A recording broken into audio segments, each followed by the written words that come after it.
In this video we will discover 10 horrifically botched executions. If you like top 10 videos or you're new to the channel, subscribe and click the bell to be notified of all our new videos. New videos are released weekly. Now let's begin the countdown. Christopher J. Newton. Christopher Newton was a man with some pretty severe problems. Having intentionally gotten himself arrested for burglary so that he would be imprisoned, Newton decided that prison was exactly where he wanted to die. Under the pretense of being threatened by fellow inmates, the 6-foot 265-pound man was placed in a cell with 130-pound inmate, Jason Brewer. If this doesn't seem automatically alarming to you, don't worry, the warden didn't see anything wrong with it, either.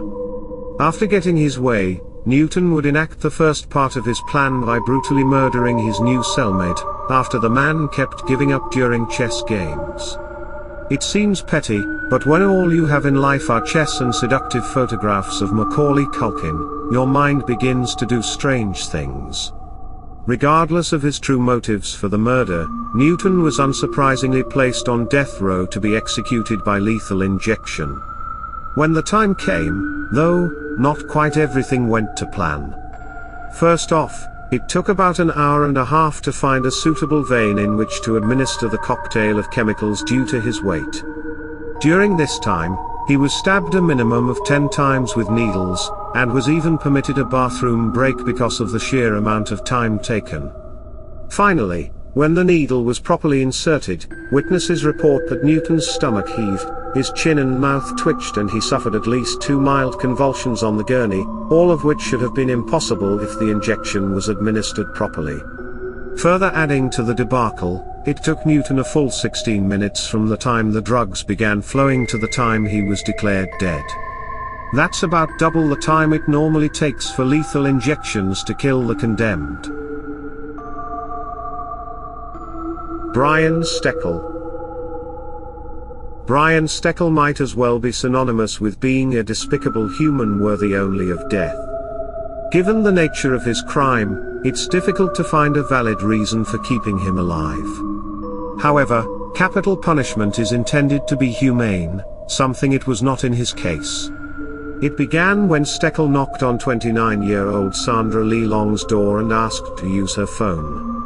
Upon being allowed into the premises, his demeanor rapidly changed as he propositioned the woman for sex. Of course, she refused him. This sent him into a rage, at which point he strangled her with a pair of tights. Half conscious from the attack, Sandra was unable to defend herself as Steckel sexually abused her with a screwdriver, then raped her from behind. Unsatisfied with just this, Steckel then decided to set her on fire, which was ultimately the cause of her death due to smoke inhalation and severe burns. All of that is certainly bad enough, but Steckel managed to up the ante by sending taunting letters to Long's mother during his trial. In spite of all of this, when it came time to execute Steckel, the procedure should have been carried out quickly and humanely. But the execution was anything but quick, as the lethal injection machine sat and clicked for about 12 minutes while Steckel remained conscious and lucid throughout.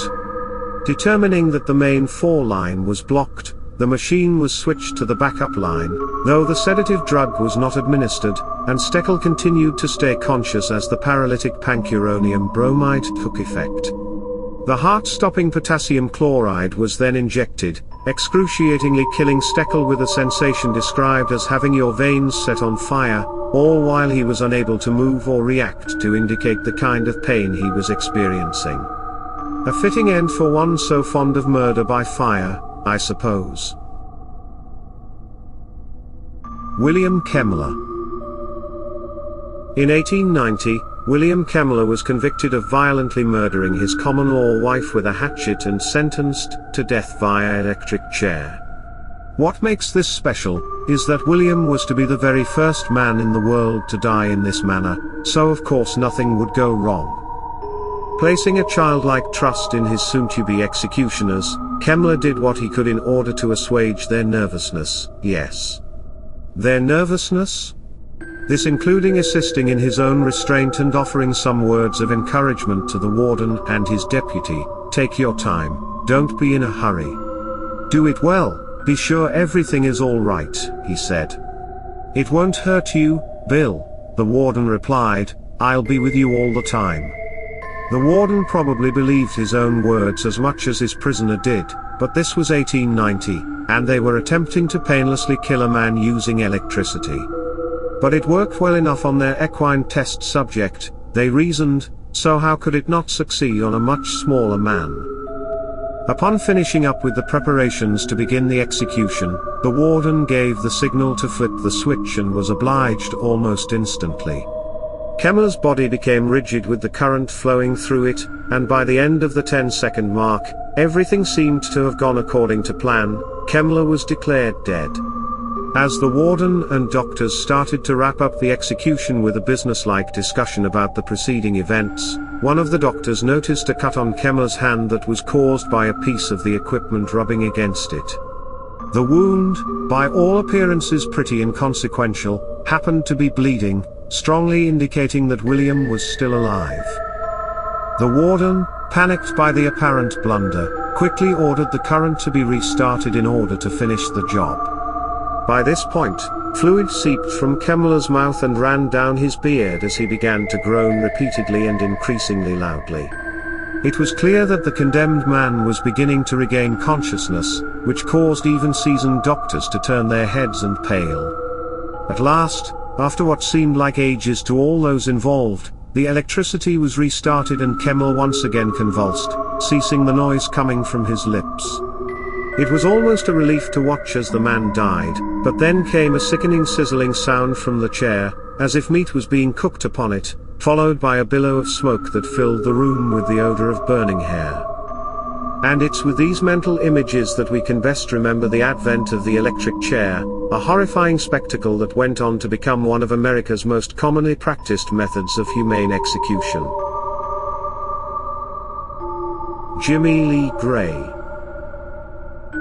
On parole for the murder of his girlfriend, Gray abducted a 3-year-old girl, sodomized her, attempted to drown her in a creek, and then finally finished her off by stomping on the back of her neck, breaking it. The executioner was fully aware of Gray's crimes and expressed his opinion on the man by calling him a some bitch, describing the crime, and then sarcastically stating, "So yeah, I feel really sorry for Jimmy Lee." There's a reasonable chance that the execution was intentionally botched, so as to cause as much suffering as possible to Gray. Having been sentenced to die in the gas chamber, Gray sat in the death chair as the cyanide crystals were dropped into a dish beneath him containing sulfuric acid and distilled water, creating the lethal gas.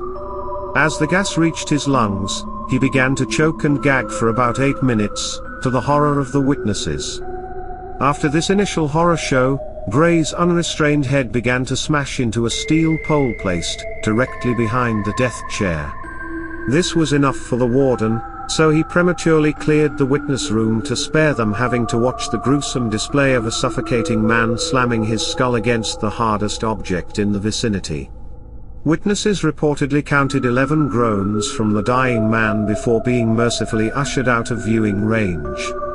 The prison maintained that Gray had died painlessly and was brain dead by the time he began his self-destructive episode. George Painter. Convicted of murdering his girlfriend in 1891, Painter was sentenced to be hanged 3 years later for the grisly crime in which the woman was strangled, and her head beaten against a bedpost until she was dead. If Painter, who maintained his innocence until the end, had been the true murderer, multiple witnesses came forward in Painter's defense but were dismissed as unreliable. He had attempted to make the scene look like a burglary by pulling down his lover's left sock, a known hiding place for money amongst women of her class. But, despite who may have been the killer, George would be the one to pay for the crime with his life. On January 26, 1894, Painter was walked to the gallows in front of about 70 spectators and allowed to speak his final words, a low, trembling assertion of his innocence, and a desire for the real killer to be found. A white hood was then placed over Painter's head and drawn closed with a string, and his thighs bound by straps. The noose was then presented and placed around George's neck as the men preparing the condemned stepped away from the trap door. Given the signal, a man in a concealed box cut the rope and the trapdoor below Painter swung open with a bang, dropping his body through. The rope supporting Painter's weight became taut, then, as the crowd breathed a collective gasp, snapped and sent the man's body hurtling to the solid ground in a heap. Jailers rushed to carry Painter's body back up to the platform where doctors confirmed that his neck had snapped, but did not believe him to be dead. While the jailers cut the rope from his neck and replaced it with a new one, spectators were aghast at the sight of the white hood becoming red in color as Painter's head began to bleed profusely. Now in a sitting position upon the trapdoor, blood poured down George's body, staining his white gown the same crimson shade as his hood, prompting some spectators to flee the room. The trapdoor was then sprung once more, and Painter's body took a second, final plunge, after which he was pronounced properly deceased. Louis' Own Cartouche. During the 1720s, French authorities had just executed the ringleader of the then infamous Cartouche gang and were busying themselves with rounding up and executing the rest of the members of the bandit collective. Louis' Own Cartouche, a member of the gang and younger brother of the aforementioned ringleader, was already condemned to hard labor in the wake of the crackdown when a judge by the name of Arnold de Bouix decided to use the young man as an example to would-be criminals. The punishment, however, was a bizarre as hell one. 15-year-old Cartouche was ordered to be hanged by his armpits for 2 hours, the act apparently intended as a humiliation, rather than an execution. The judge, of course, had no cause to believe his dreamt-up punishment would not be fatal, as there was currently no precedent for hanging someone under the arms for hours on end. So, on the judge's word, the punishment was carried out in 1722, with Cartouche crying out in agony early into the hanging. The boy begged for his sadistic captors to put him out of pain, but he was denied and continued hanging as the blood in his body was forced downward to his feet, causing incredible pain. Finally, his tongue lolled from his mouth, and his agonized pleas ceased. Though the 2 hours had not yet expired, Cartouche was taken down and placed in medical care, where it was determined that the boy was well beyond help and declared dead. And so it goes that a non-fatal humiliation became an excruciating death by nothing less than torture. Lady Margaret Pole. Lady Margaret de la Pole was an aristocrat of high standing during King Henry VIII's 38-year reign over England. Despite her relation to the king, her cousin, Elizabeth of York, was Henry VIII's mother. The 67-year-old Margaret was accused of treason in place of her son, Reginald Pole, who had imposed a self-exile on himself and remained in France and Italy, out of reach of the English king. Her punishment, beheading by axe, would be the king's revenge for her son's denunciation of the king's policies, which included Henry's interpretation of the Bible's stance on marrying a brother's wife, denying the royal supremacy. Furthermore, Reginald was unwilling, at the king's request, to support his separation from Queen Catherine, and subsequent marriage to Anne Boleyn. But the icing on the cake had to come in the form of a highly treasonous call for the princes of Europe to depose Henry. The sexagenarian Margaret, never seeming to have a treasonous thought of her own, spent the next 2.5 years imprisoned in the Tower of London, before finally facing the day of her execution. Guilty of no crime, Margaret was one day awakened from her sleep and told she was to be put to death within the hour, but naively protested on the grounds that she had done nothing wrong and no evidence existed to prove otherwise. This protestation, of course, fell upon deaf ears as she was later led out to the scaffold, in front of about 150 witnesses. Told to place her head on the chopping block, Margaret sternly refused and the frail woman had to be forced into position. As she struggled, the inexperienced executioner, who was by now panicking, swung the axe to deliver the single required blow to her neck. Almost predictably, the axe failed to land a fatal strike and instead buried itself in the elderly woman's shoulder. The axeman then had to deliver several more inaccurate strokes, embedding the axe variously in the woman's head and upper body before finally delivering a life-ending blow that ceased her agony. Some reports suggest that Margaret ran about screaming, and had to be hacked to death by the executioner who was seemingly playing the part of Wile E. Coyote. These versions of the event are most certainly fabricated, though some of the descriptions can be morbidly comical. Tom Kochum. An American outlaw who operated in Texas and New Mexico during the latter portion of the Wild West years, Thomas Kochum was a sordid kind of fellow with little regard for human life or charity. Little seems to be known of Kochum's life between his birth in 1863 and the beginning of his criminal career in 1890, so it's likely that he was on the straight and narrow up until about that date, when he inexplicably, perhaps after committing a crime, left Texas for New Mexico. For 2 more years, he worked as a cowboy, flying cleanly under the radar until his involvement in an armed train robbery. It's believed that after the heist, in 1896, he may have been party to the disappearance of a man and his 8-year-old son, neither of whom were ever found. Several years ticked away with Kochum joining the Hole-in-the-Wall gang and performing more train heists and other unsavory deeds. During one of these robberies in 1899, he was struck by a shotgun blast and had to have his right forearm amputated, after which he was moved from the medical facility to Clayton, New Mexico to face trial where he was convicted of felonious assault upon a railway train and sentenced to hang. 2 more years passed with Kochum in custody until the date of his execution in 1901. Never having hanged a man in Clayton before, the procedures for doing so were unfamiliar and those involved with the execution were forced to improvise, which generally doesn't turn out so hot. The rope, much too long for a man of Kochum's size, was also particularly thin and cord-like, which did not bode well for him. Noose around his neck and standing upon the trap-door, an eternity seemed to pass for the man until his sudden drop.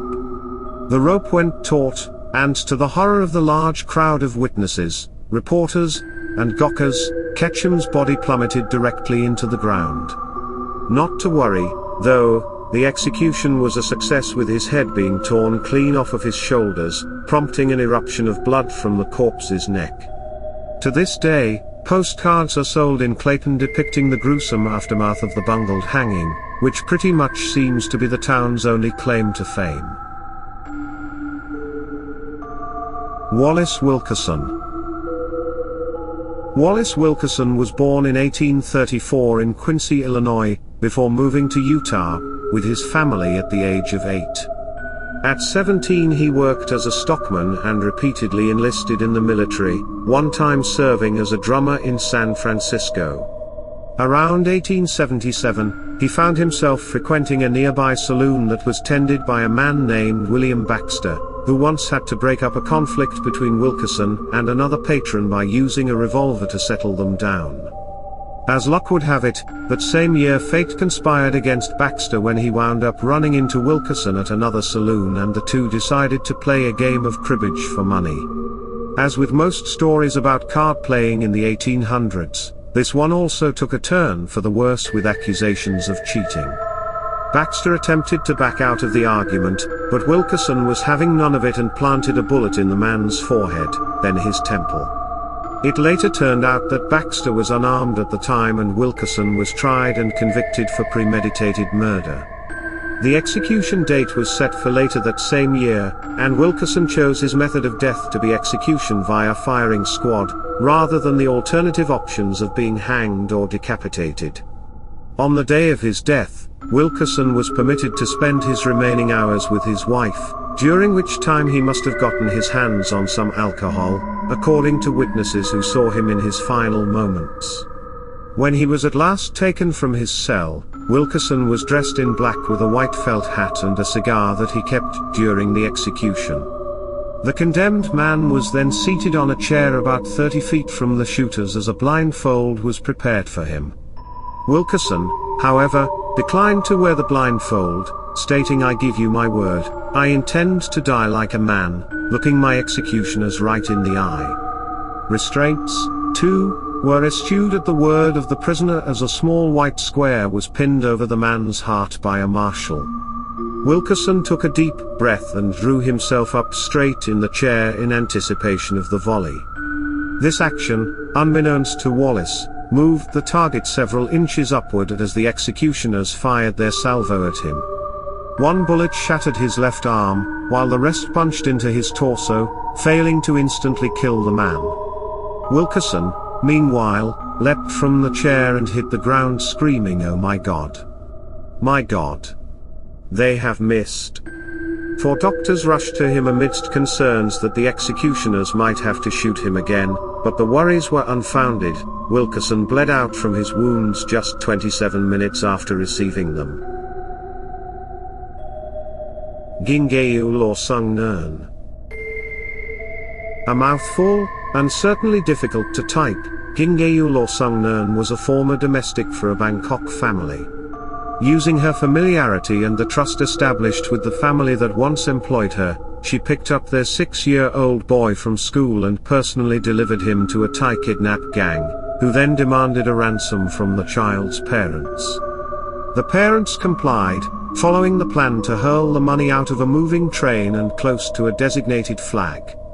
Unfortunately, because the delivery occurred at night, the parents were unable to properly see the flag and missed the exact spot. Assuming the ransom was denied, the infuriated kidnappers proceeded to stab the young boy to death, at which point it's alleged that Ul Suan flung her body over the boy's and attempted to shield him. This act, assuming it happened at all, failed to save the boy, who was then dumped into a grave. Another sad discovery came later, when the coroner found soil in the child's lungs, indicating that he was still alive at the time of his burial.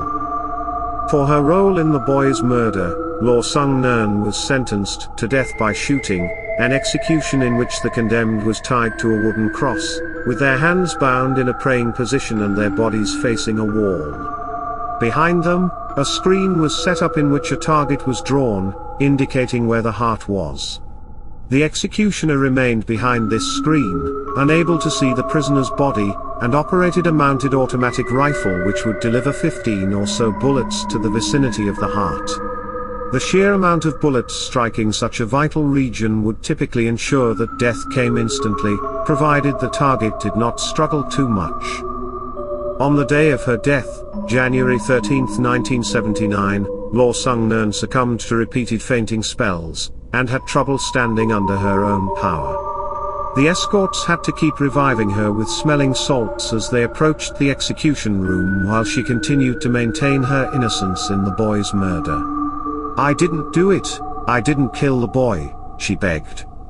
"Please don't kill me, I didn't kill him." Her desperate words fell upon deaf ears as the escorts finally managed to lead the woman to the cross and began to secure her to it. At last, the gun was loaded and the executioner took aim. A moment later 10 bullets were consecutively fired into the screen. Shortly after the shots were fired, a doctor approached the woman and checked for vital signs, none of which were found. Ul Suan was, by this point, bleeding profusely as they untied her body and laid her face down on the floor, where she jerked and twitched slightly. Her chest had burst open from the bullets. Her body was moved to the morgue and placed upon a bed as they readied the next person for execution. It was then, however, that Ul Suan began to utter sounds and attempt to sit up. The escorts rushed into the morgue, one of them rolling her over and pushing down on her back in an effort to help her bleed out quicker. Another attempted to strangle her, but was stopped. She laid there gasping for breath as one of the men who had a part in her crime was executed and died instantly. Still, after this time, she continued to breathe and was ordered to be tied back onto the cross. The escorts became covered in her blood as they tried to hoist her back into position. Finally, 15 more bullets were put into her body, and she was mercifully pronounced dead. The reasons for her unenviable death are as follows: she was not tied tightly enough to the cross, and could therefore wriggle out of position, and her heart happened to be on the right side of her body instead of the left. Do you agree with our picks? Check out some of our other videos and be sure to subscribe and ring the bell to be notified about our latest videos.